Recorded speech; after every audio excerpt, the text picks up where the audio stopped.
Welcome to the Two Disabled Dudes podcast. We believe life is about how we react.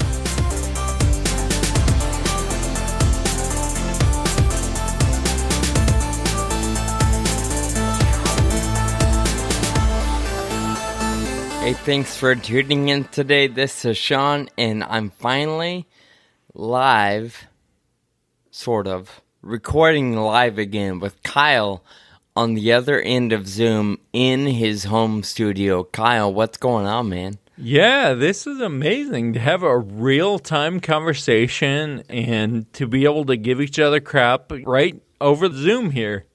Just like the olden days 2 months ago. I'm glad to see your beard isn't too crazy. Yeah, I had a haircut the other day and I had him clean out the beard. So just Good. for you. I gotta say though, you know, I don't know if it's on the trail or being under the sun, you look a good 10 years older. Older? Yeah, I got a few more wrinkles now, I think. Man, that bike riding is stressful, huh? Yeah, well, it's just weathering, I think. Yeah, I hear you. What's going on today? Speaking of the bike ride, I came back to work this week, and we have a staff meeting twice a week at noon.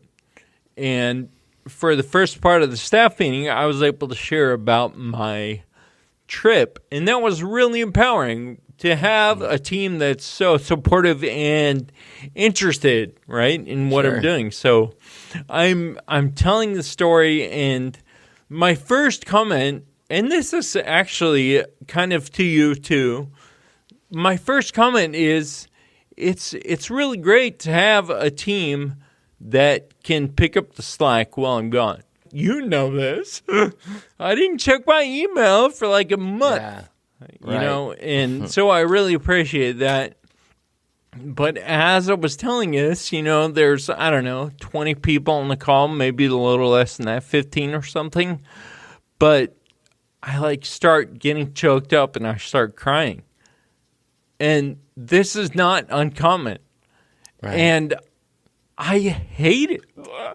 I hate it sometimes, but it's just part of me, I guess. I try as hard as I can to control it, and I can't stop. And so I don't know if it's like nerves or if it's certain topics that get me teared up. So anyway, I'm just admitting that I can't control it sometimes. Yeah. So.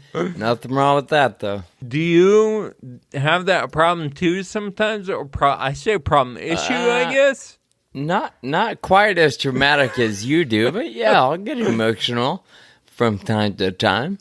Absolutely. But you are in a league of your own, my friend.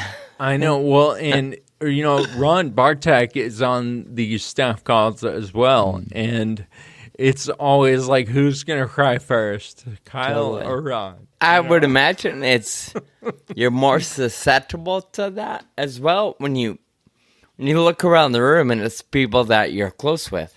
Right. If you're telling that same story to, a bunch of random clients that maybe you don't know, yeah, you're probably less likely to get that emotional. Yeah. So. Anyway, I got my stories out, and everybody was really supportive and really appreciate it. Speaking of anyway, my only response right now is... Cool story, bro. It's good to be back, Yeah. Liar. You're like, I didn't miss this at all. All right, Sean, for Season 8, we've decided that we want to start each episode with this game we call Guess What? And we're each going to choose an object that is basically within arm's reach. Each of us get 7 questions, yes or no questions, and then we have to guess the object. So let's get it started with Guess What?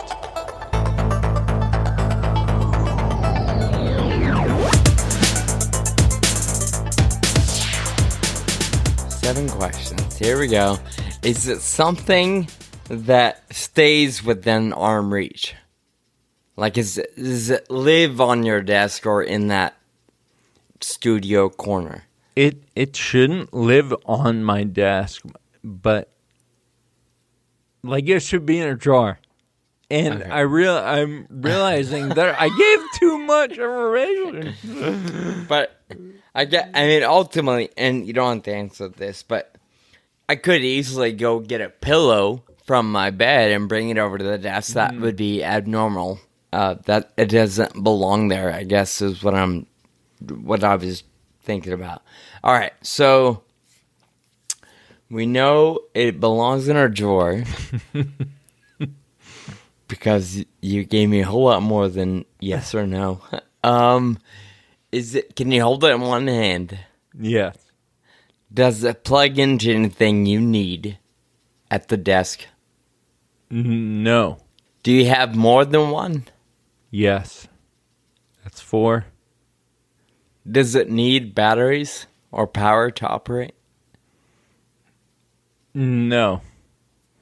I mean, that's sort of a unique question for this object. You'll see, I guess.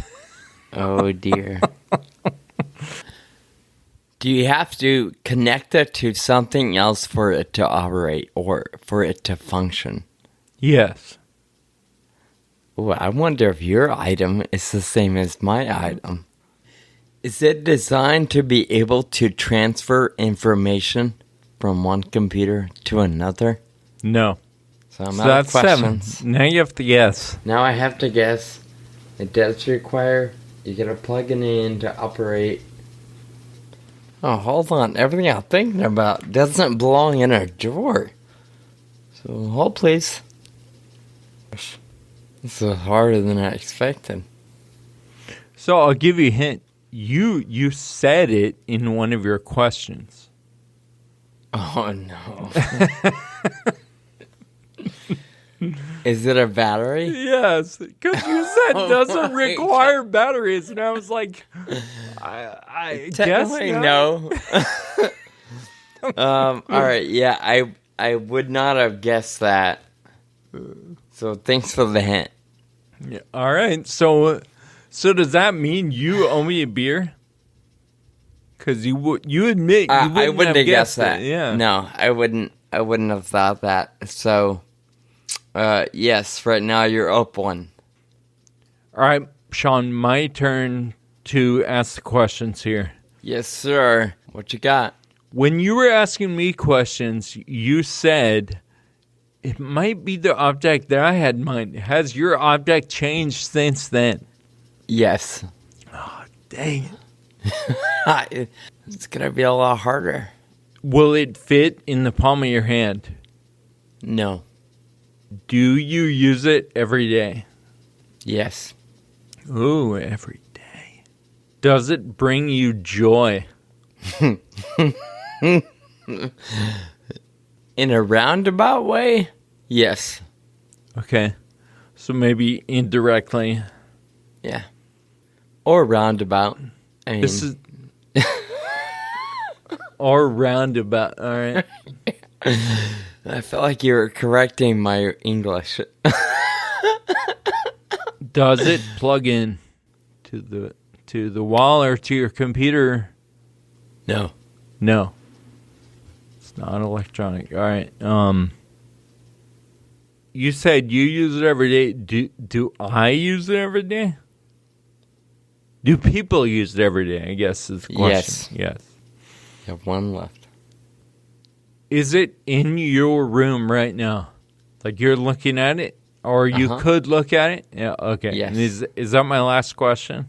Yep. Is it a window? Nope. That's a fair question. You know, I'm looking right at the windows behind my computer. Does it bring you But joy? Question. A window and do people use it every day?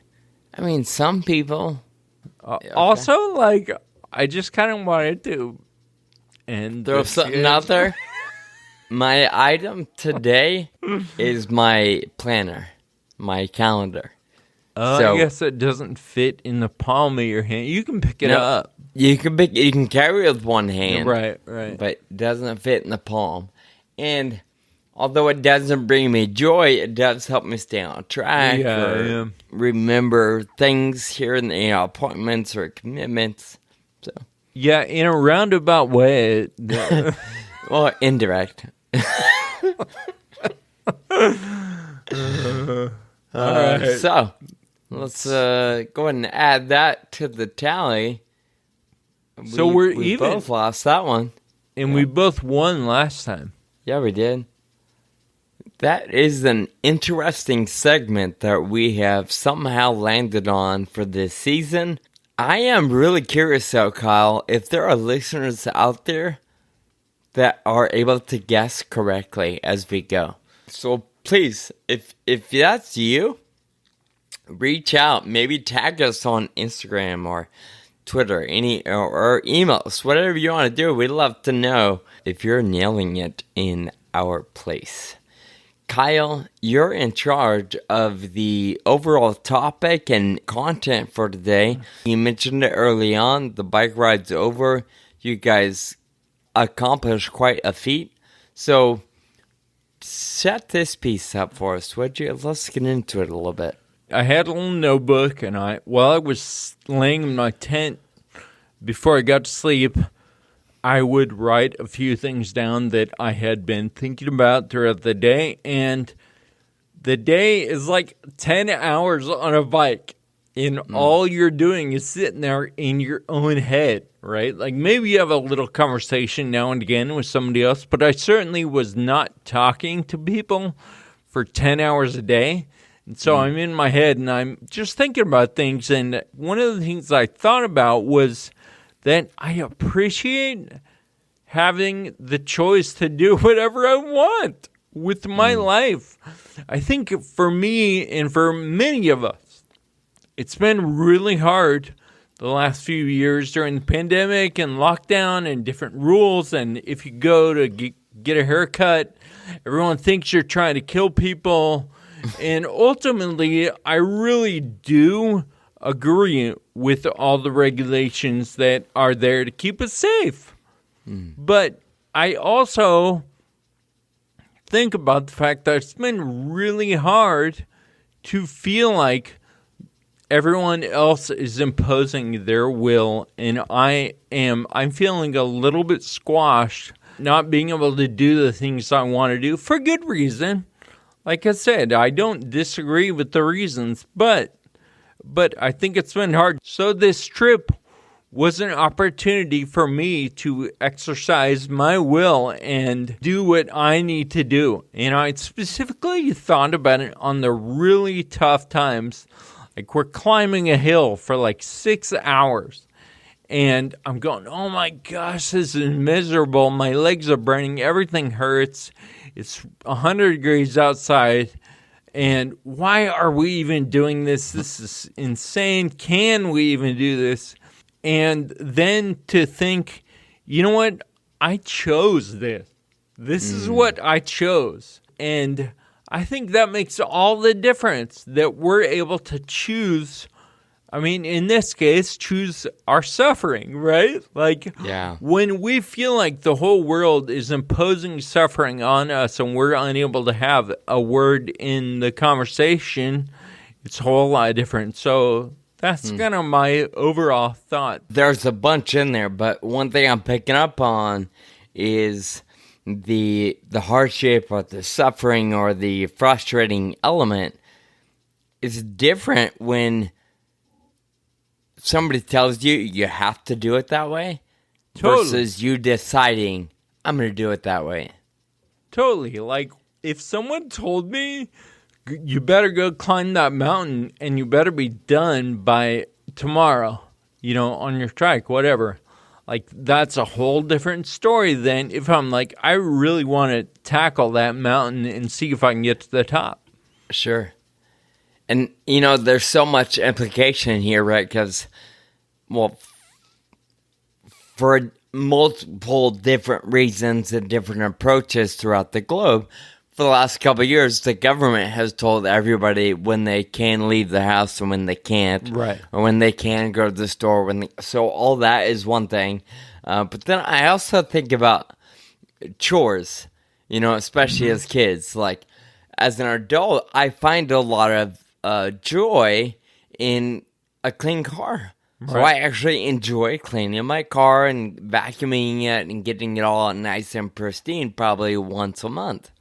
But man, as a kid, I never wanted to wash my car or wash my mom's car. That was a chore. And if they told me I had to go do it, I didn't want to do it. But there are some things we do that we find a lot of reward out of doing it or fulfillment. It's funny you use the word choice, how about choosing to climb the mountain versus being told you have to climb the mountain. One thing that's coming to mind right now is an experience I had just last week. I bought tickets to see a comedian, Jim Gaffigan. He's kind of a big deal. He was in the area last weekend, so I went. And it's part of a summer series, so it's outdoors in a makeshift venue for the few months that we have predictable and good weather. So I buy tickets, and it is general admission, but they're designated accessible tickets. I don't go to concerts or shows very often, so I don't really know how all of it is normally set up. My buddy and I were walking in, and he goes to concerts all the time, or music festivals, things like that. He's looking at my tickets like GA, and I have a seat number, but he's like, oh, that's still general admission, like you're going to have to find a seat. It's not a designated seat. So then we get to the area where we're supposed to be, and it is bleacher style. And what they've done is they've saved the first row of bleachers for disabled folks. But I'm looking around, and no prejudgment, but there wasn't any obvious need for some of these folks to be on the front row. There could have been underlying issues that I couldn't see. But, I'm looking down the big long row, probably 100 people. And, every 10 or 15 people, I see a walker or a wheelchair or a cane or some outward mobility device, right? Something not outward, but physical. I'm talking to the lady, and the lady's like, oh, yeah, just pick a spot. And I'm like, well, wait a minute. So it's up to me to go on this bench somewhere. She's like, yep, that's your area. And I'm like, what? Seems kind of ridiculous, because going up those steps, up those bleachers, that's not a choice for me. Yeah. But for some of the other folks that appear to be down here, I'm like, they have a choice. I don't. Now, I could be wrong. Maybe they couldn't handle the stairs either. Visual depth perception issue. Who knows? But on the surface, I'm like, that just seems weird. Some people have a choice to do the hard things, some people don't. And obviously, now that I'm rambling, I think about the elevator. When I'm rolling in with a wheelchair on the cruise or my walker, and the elevator's full, and nobody's willing to get out so the wheelchair user can use it, I'm like, what is wrong with some people? Like, you're using an elevator because you don't want to use the stairs. I'm using an elevator because I don't have another option. It's all about taking back control, and I feel like it totally relates to the rare disease and disability community, because so much of our lives feel out of control because of rare disease, and our disease is imposing suffering on us. In cycling, they call it a suffer fest. Big climbs in a bike ride, and all you're doing all day is suffering up hills. But in that case, you're choosing your suffering. And in rare disease, you're not. We've heard it a dozen different ways. You've said it a bunch. But life is 10% what happens to you, right? 90% how you choose to respond to that. Yeah. So I get it there's a clear and obvious difference. I'm just going to go back to the government thing. That's right. I feel like people all over the world can relate to that.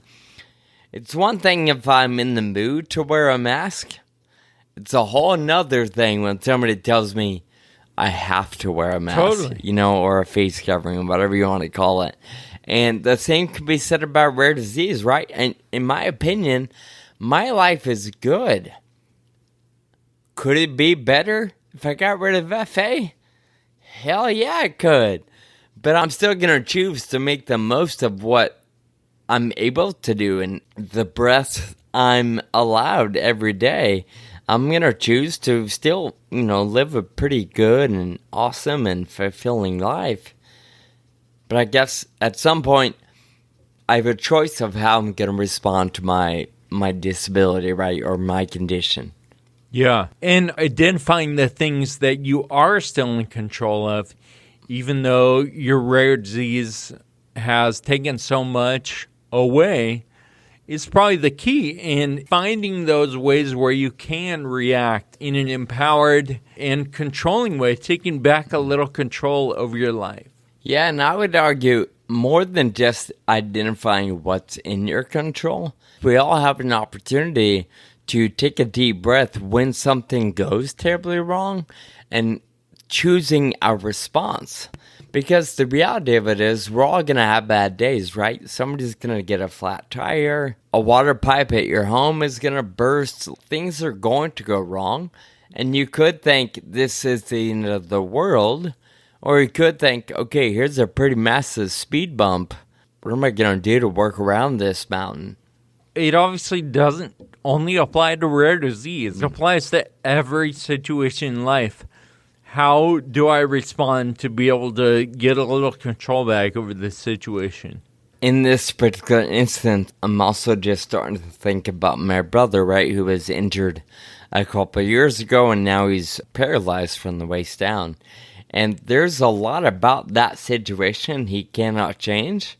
But one thing that I've noticed him doing over the last several months is chipping away at the other little things that he can control or that he can improve. Mm-hmm. So whether it's, doing some workouts waist up with his arms or slowly getting some dental work done or saving a little bit of money so we can buy an accessible van someday. Yeah. There's all kinds of little things that there isn't immediate gratification in the moment. And sure, it might take a few years or a few months or whatever it may be, but how we respond to what we're up against, all of that is always within our control.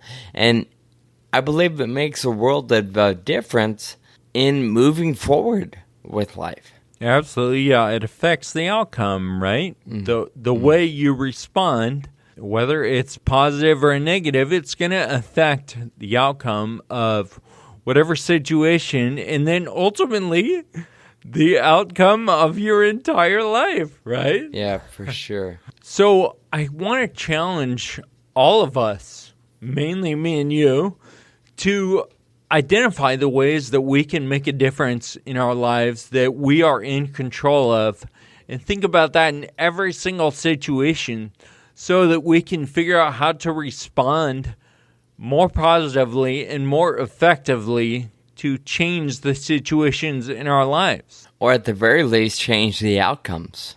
I like it, and challenge accepted. So, Sean, let's get into some thank you notes. Both of us realize that gratitude can improve our lives just by improving the very moment, right? It's one of the ways we can react to everything around us is with gratitude.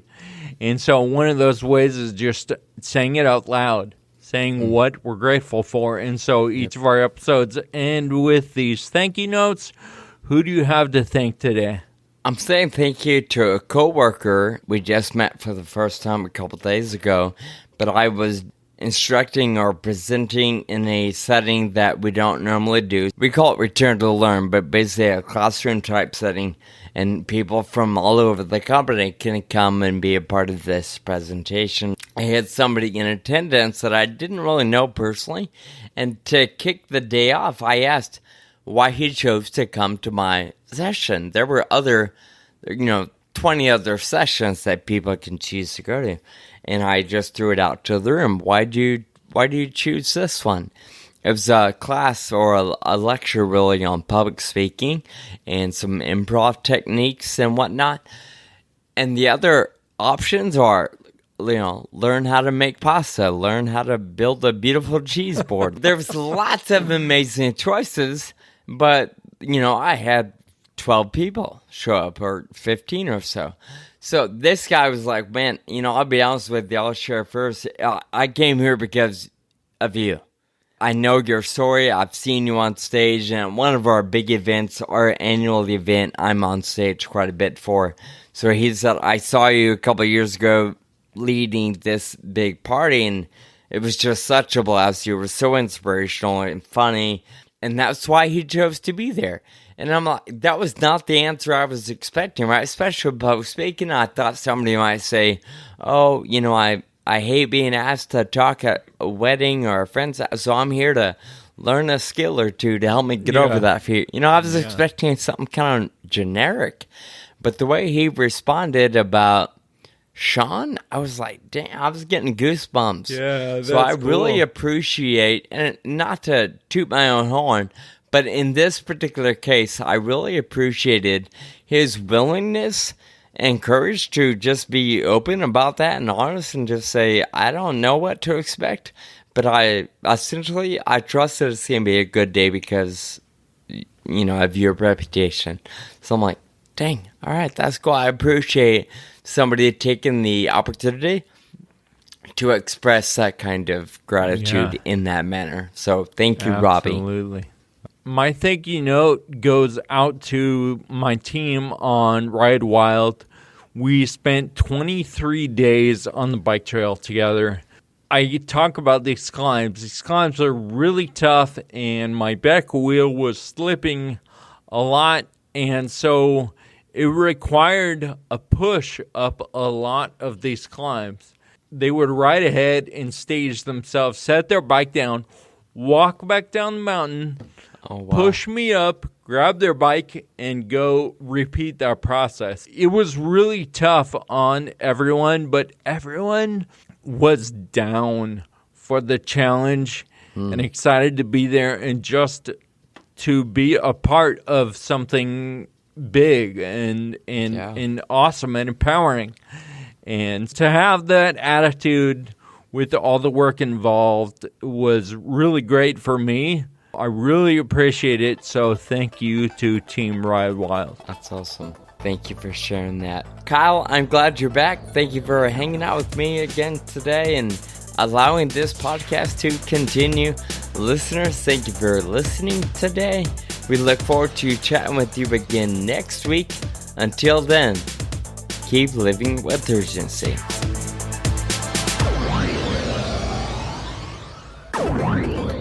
Thank you for listening to the Two Disabled Dudes podcast. This show is possible with your support. Visit twodisableddudes.com to donate. Connect with us on Facebook, Twitter, and Instagram. And be sure to subscribe on your favorite podcast app.